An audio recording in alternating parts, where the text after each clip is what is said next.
Hello there.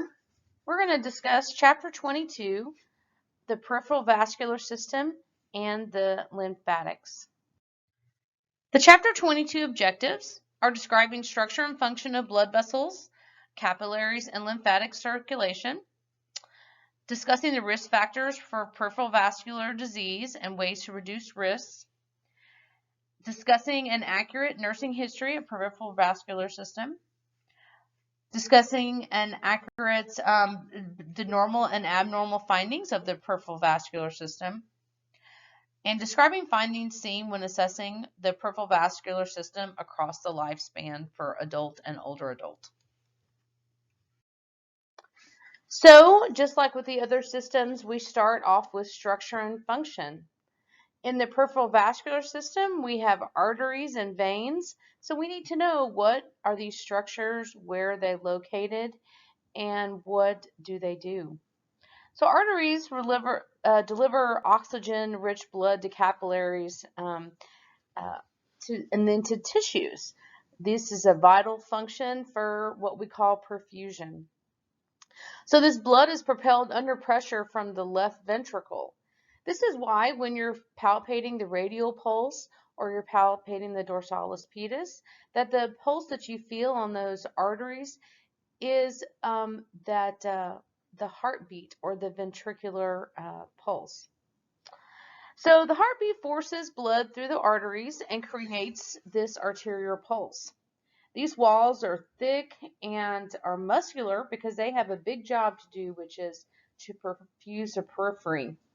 So the vessels must be thick and strong and very elastic. So in your head and neck, you have a temporal artery and a carotid artery. You may hear about the carotid very frequently because when we are doing CPR, we assess the carotid because that is the easiest artery to find that is next to your most vital organs there going to your brain. In the arms, you have a brachial pulse, a radial pulse, and an ulnar pulse. So the brachial and radial are easily palpated, but the ulnar is not. The ulnar pulse is along the pinky side of that wrist and is not typically palpated. In the legs, you have the femoral pulse. In the groin, the popliteal pulse that's behind the knee, the dorsalis pedis, and the posterior tibial. So the dorsalis pedis is on top of the foot, and the posterior tibial is behind the malleolus. Our structure and function for veins. As a review, these blood vessels carry deoxygenated, nutrient-depleted, and waste-laden blood from tissues back to the heart. There is no force to propel the forward body blood flow. So typically with veins, you don't feel a pulse there. The flow is upward, and there is no assistance with the heart. So the veins use one-way valves to prevent backflow. Skeletal muscular contraction squeezes the blood toward the heart. If the mechanisms fail and the venous return is impeded, or maybe the valves are, there's an issue with the valves, there is a result of venous stasis, or the fluid remains down in the periphery. So for example, the blood might pool in the lower legs, and this increases the pressure. This increases the pressure in those veins. So a risk factor for this diagnosis might be standing still for long periods, sitting or lying down for long periods, like our patients sometimes do if they're not able to be ambulatory. Lack of muscular activity, if a patient is sedentary, they puts them at risk for pooling of blood in those legs. And varicose veins. Sometimes this is people have histories of peripheral vascular issues, and this can lead to further incompetent valves. So as a review with the capillaries, these are the small blood vessels that allow the circulatory system to maintain the equilibrium between vascular and interstitial spaces. So this is very important because the fluid enters the capillaries by osmotic pressure. If these capillaries are not functioning well, that fluid may stay in the interstitial spaces and can cause edema. Lymphatic capillaries remove some of the excess fluid as well.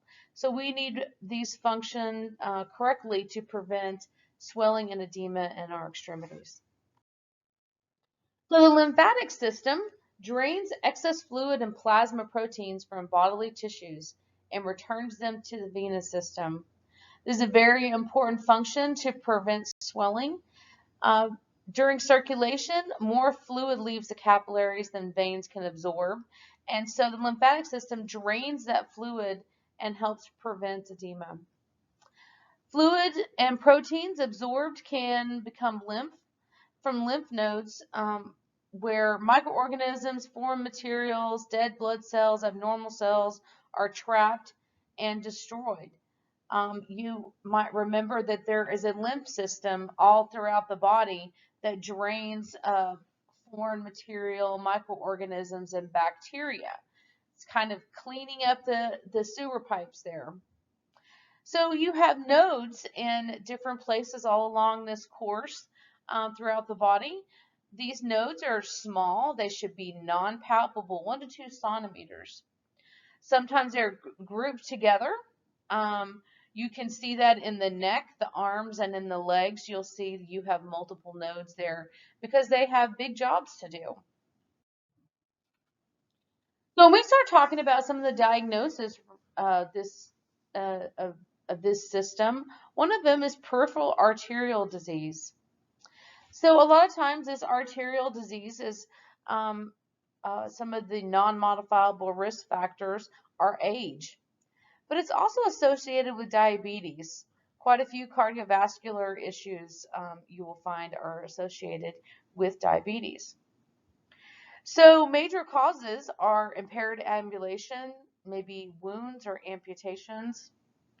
This occurs with reduced blood flow or perfusion to limbs, possibly from atherosclerosis. So one of the biggest, most common symptoms is calf pain. That is painful for there to be a lack of perfusion, and so patients may complain of calf pain. Others might be numbness, weakness, coldness, or soreness in toes due to the lack of blood flow. They may be cool to touch. There can be a change in skin color of the legs, maybe hair loss, lack of perfusion, and in those issues you may see hair loss. Remember back in skin, when you look at the different layers of skin where that vascularity is found, we talked about the hair follicles being within that dermis. That makes sense that patients may not have good hair growth. So shiny skin, possibly. Toenails may, due to perfusion, may be slow growing. There may be diminished pulses in legs, and possible erectile dysfunction in men due to vascular flow. So risk factors again, ages, extremities, peripheral arterial disease, ages younger than 50 to 65 and older, atherosclerosis, carotid or renal artery disease. The modifiable risk factors are smoking, diabetes, obesity, hypertension, high cholesterol. Non-modifiable is family history, obviously, and possible history of heart disease. So we want to talk to our patients about not smoking, managing the diabetes if it's present, and getting regular exercise. We saw that being sedentary does not help in this diagnosis. We want our vascular system to be strong. Reducing cholesterol and blood pressure, maintaining a healthy weight are also very important in preventing arterial disease. So we've talked about the two different types of peripheral vascular disease. Now we need to identify what is happening with our patient. Are we talking about peripheral venous disease or peripheral arterial disease? As we discussed in structure and function, these are two very different things with very different functions. So let's try to differentiate. So how we do that is we ask our patients during the interview. Um, we do observation for the color. We palpate for the temperature or texture changes in the skin. We're going to ask our patient about these things. So we want to know, has there been any changes in color, temperature, or texture change recently? Has the patient experienced any cramping in the legs? Is it walking or rest? Has there been any experience of intermittent claudication, which is maybe related weakness, cramping, aching, fatigue, or pain? So have they had any heaviness or aching sensation that's aggravated by standing or sitting for long periods of time and relieved by rest? Maybe associated with venous disease.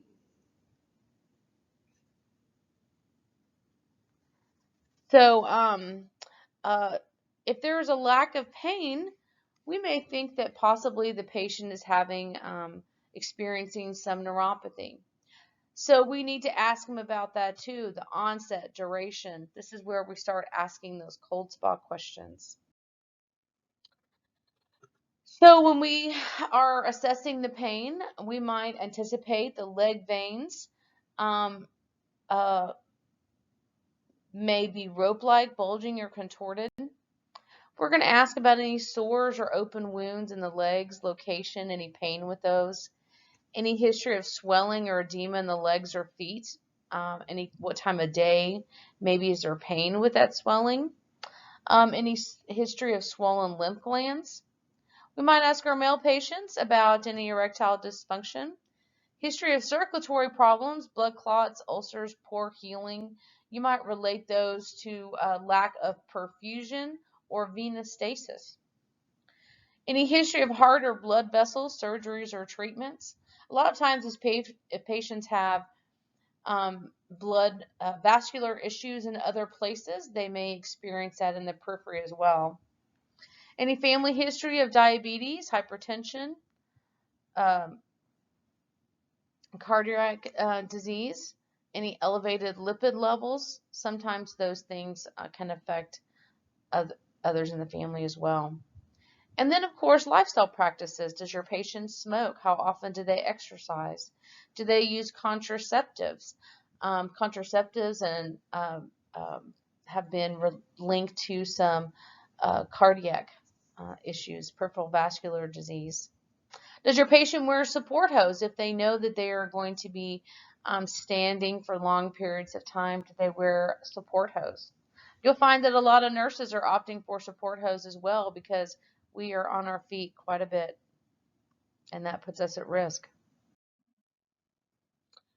So when we are assessing peripheral vascular for peripheral vascular disease, we're going to inspect the extremities. We're going to palpate. And we may auscultate for pulses, possibly if needed. Sometimes we have to use a Doppler to achieve those pulses. So we're always going to compare the arms and legs bilaterally. There are some times when you may have an obstruction in an artery and it's only in one extremity.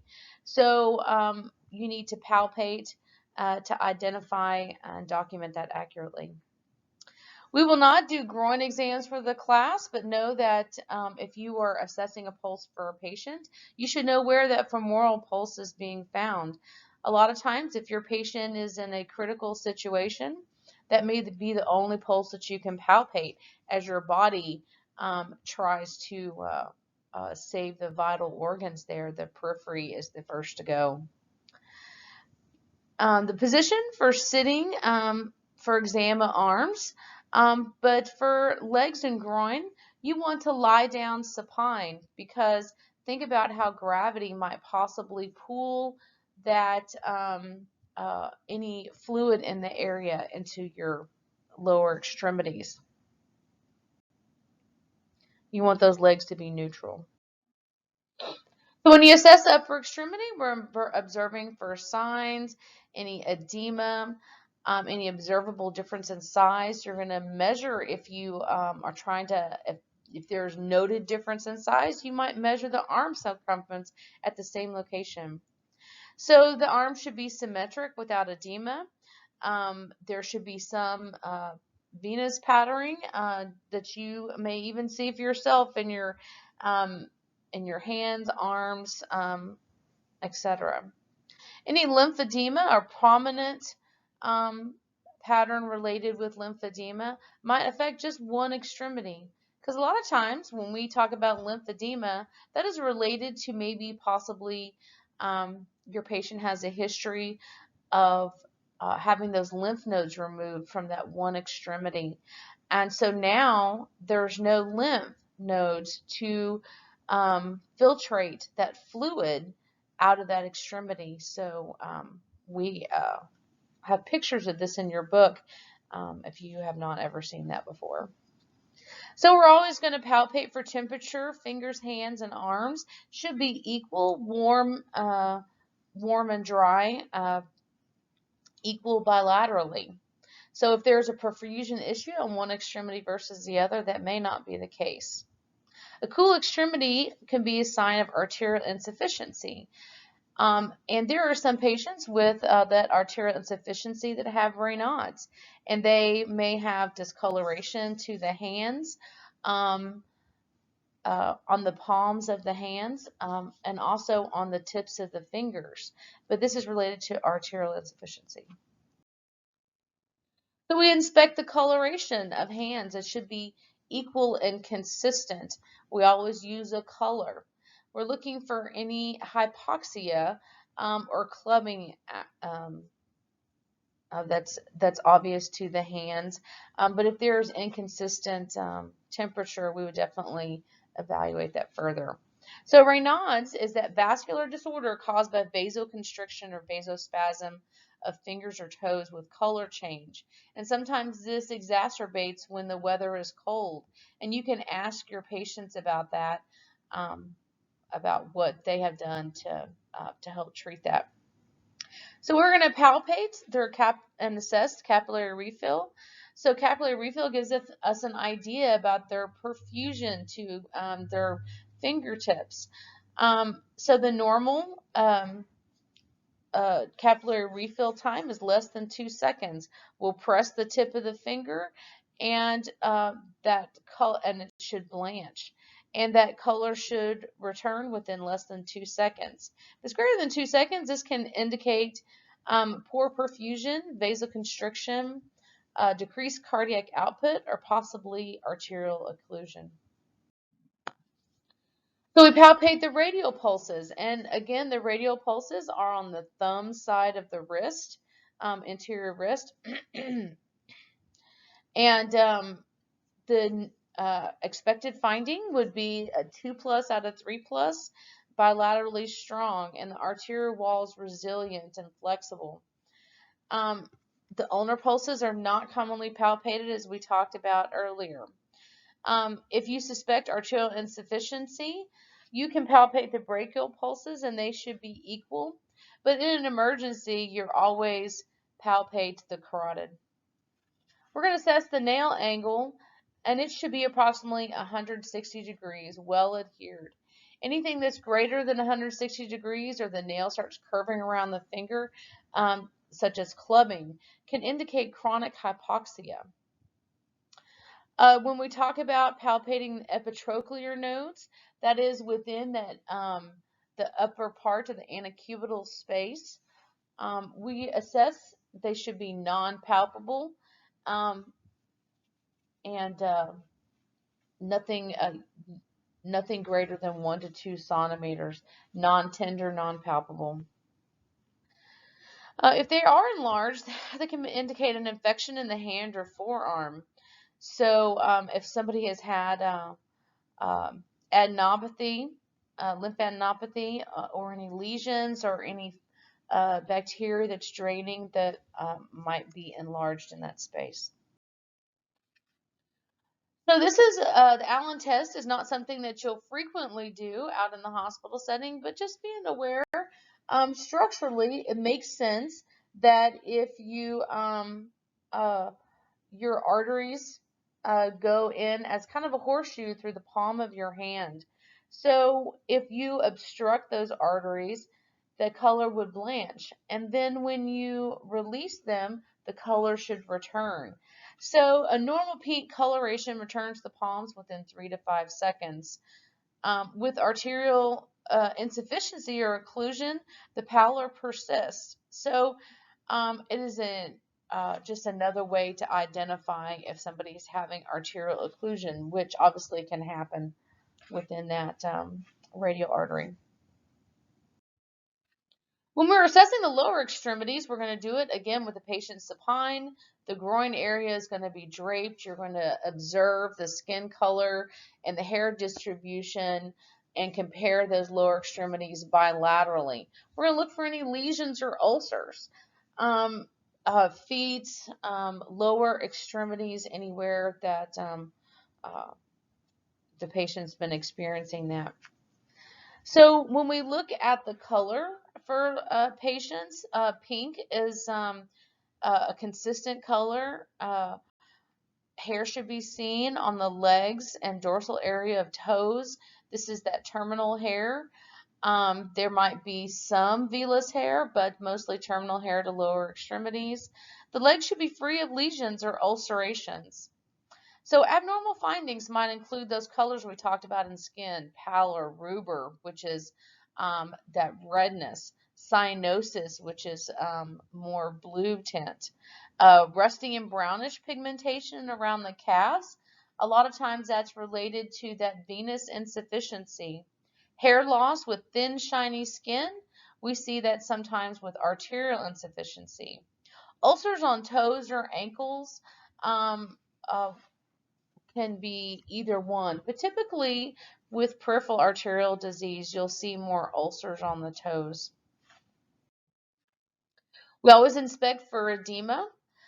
We do this bilaterally, and we do this by pushing in the tissue, and we release, and we count how many seconds it takes to return to the previous state. We would establish those up to 4 plus on a scale of 0 to 4. So your edema can be pitting, can be non-pitting. But if it's pitting, then we need to know if it's uh, 1 to 4. So we look for compare the extremities to see if they are identical in shape.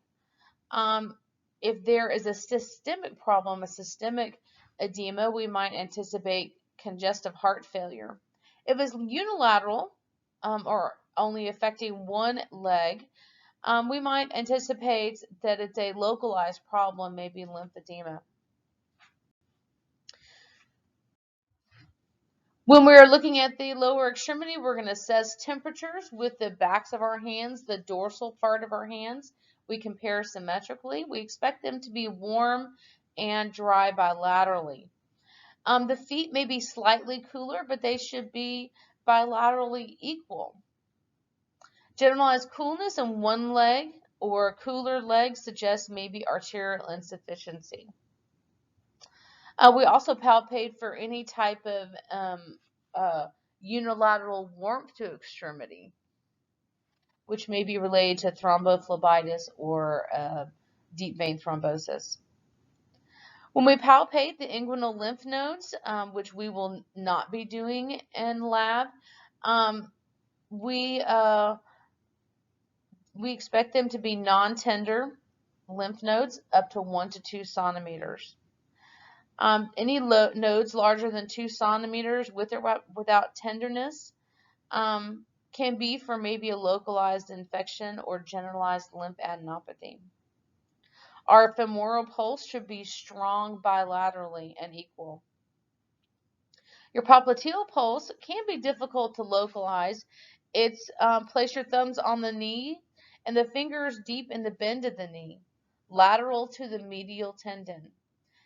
It's easier with your patient prone, but they are typically not like that. So a lot of times we'll do that with them sitting up on the side of the bed, but it is a more difficult um, pulse to find.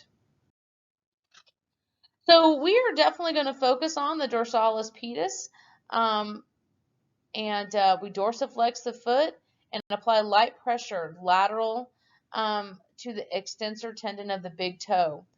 And we almost can line our fingers up with the second and third toe and run them along the upper foot to find that dorsalis pedis very easily. So we're going to check at the same time we're looking for your expected finding would be a 2+, but we can scale those on a 0, which is non-palpable, to a 3+ scale. When we do your posterior tibial, we're going to palpate behind the medial malleolus. This is the groove between the ankle and the Achilles tendon. We'll do these also at the same time. So your neurovascular assessment, we are going to do this on every single patient. These things are so important to identify the status of your patient's circulation, motor, and sensation. This is something that we do on every single patient, and in ICU we'll do it even more frequently to assess the status of your patient. If your patient has a symptom of extremity problem, we will, like I said, do this even more quickly. Changes in your neurovascular assessment gives you an idea about the status and perfusion of that extremity. Without perfusion, that tissue will not survive. So if there is a limb injury, trauma, fracture, or a cast, this is something that is critical to keeping this patient's extremity. Without blood flow or changes in blood flow, again, that tissue will not survive. So we look in to see what the patient's pain level is. Can they move distal to their extremity? Do they have sensation there? Is there numbness, tingling, pain? Is very important to establish. Do they have pulses? Are we able to assess any pulses distal to that extremity? We anticipate if there's pulses distal that they have pulses proximal to that injury. We also look for capillary refill, as we talked about earlier. Capillary refill helps you identify perfusion. If there is blood flow, then that will blanch. So we are looking as well for temperature. Temperature is another way we identify perfusion. So we want to very quickly assess and prevent any compartment syndrome. And as we talked about in the musculoskeletal chapter, compartment syndrome is the excess fluid and the inflammation to a specific area. So we have this inflammation in the tissues and the muscular, and if we don't manage that, the swelling can put pressure on the nerves and the vessels in that space, and the pressure can be dangerous. It decreases the blood flow, prevents oxygen from reaching those nerve and muscle cells, and those tissues can die. So if there's pain that's not relieved by pain medicine, or it does not seem to correlate, if there's burning, tingling, or tight feeling, this is a medical surgical emergency. Patients, once they get to a point in compartment syndrome where that tissue is dead, the nerves are dead, a lot of times that leads your patient to have to have an amputation. So managing the neurovascular assessment, assessing those things frequently, talking to your patient, a lot of these things are subjective. But if your patient is under medication, etc., they may not be able to identify what's happening. So it's up to us as nurses to provide safe treatment for our patients. So in your assessment of your low extremity, you're going to inspect for any varicose veins, thrombophlebitis. You're going to ask the client to stand if possible. We understand that varicose veins would be amplified with the gravity bringing the fluid into that lower extremity, so it's more visible. So if that's possible, we would ask the patient to stand. We're going to palpate for any warmth, tenderness related to maybe thrombophlebitis. Normal veins are typically flat and barely seen. No redness or discoloration is noted. But varicose veins very possibly can be distended, bulging, or tortuous. Depends on how much fluid, etc., is built up in them. So if blood flow to an extremity is decreased, you may see some redness or swelling. Patient complaints of aching or cramping with the walking. So arterial insufficiency, the pulses might be weak related to the lack of perfusion. If the client is in the supine position, you can support the ankles and knees, raise the legs up above the level of the heart, and ask the patient to dorsiflex to drain that venous blood. So then the client will sit up and dangle off the exam table. And then they note the time for the color to return to both the feet. The feet should be pink to slightly pale with elevation, and the pinkish color should return to the tips of toes in 10 seconds. So this is very similar without obstructing that artery, like we did in the Allen test. You are being able to see the perfusion to the extremities. Marked pallor with legs elevated or return of color takes greater than 10 seconds suggests arterial insufficiency.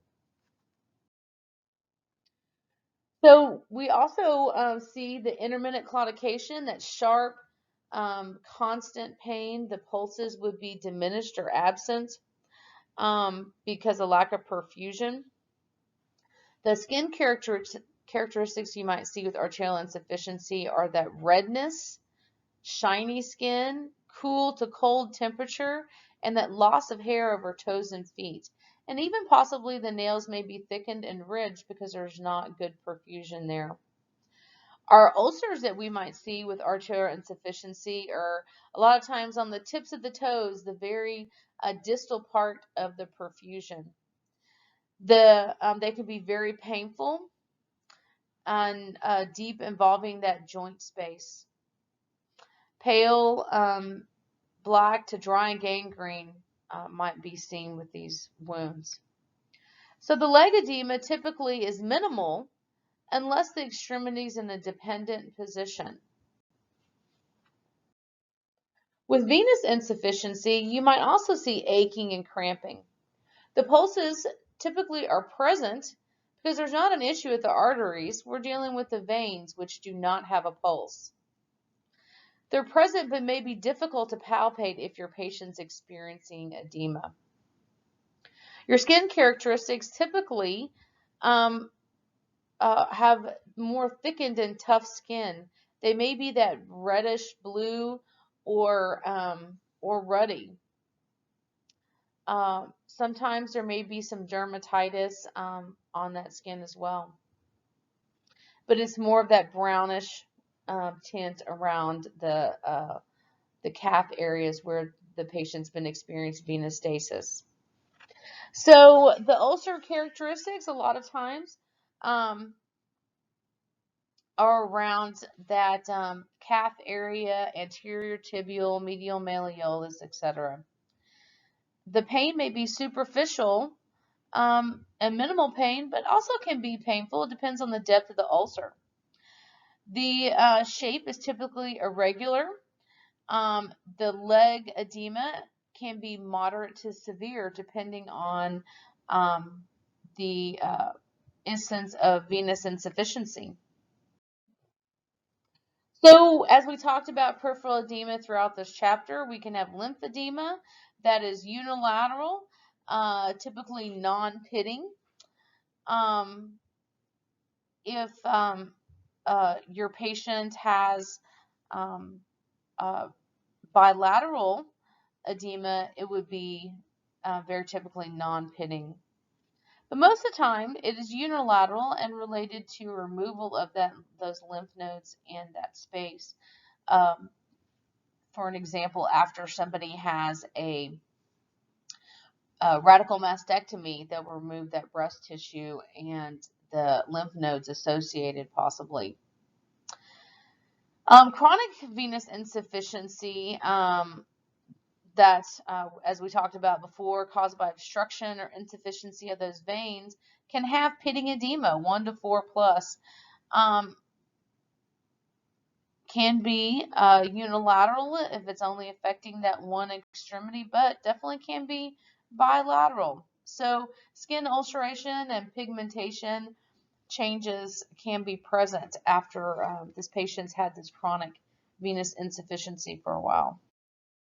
In summary, you would want to be sure you're familiar with the location and function of peripheral vascular system of all the arteries and veins, including the lymph system. Some of the older adult considerations when we're assessing the peripheral vascular system is possibly that hair loss for the older adult is not necessarily related to arterial issues, and varicosities to extremities are not necessarily pathologic in nature for the older adult. We want to describe assessment findings for the patient with arteriovenous insufficiency. Note the inspection procedure with expected and abnormal findings, and the palpation with those expected and abnormal findings as well. And also, you would want to be familiar with the nursing test for arterial and venous insufficiency as listed here. What are some of the abnormal findings and the diagnosis related to those issues? You have reached the end of chapter 22. Thank you.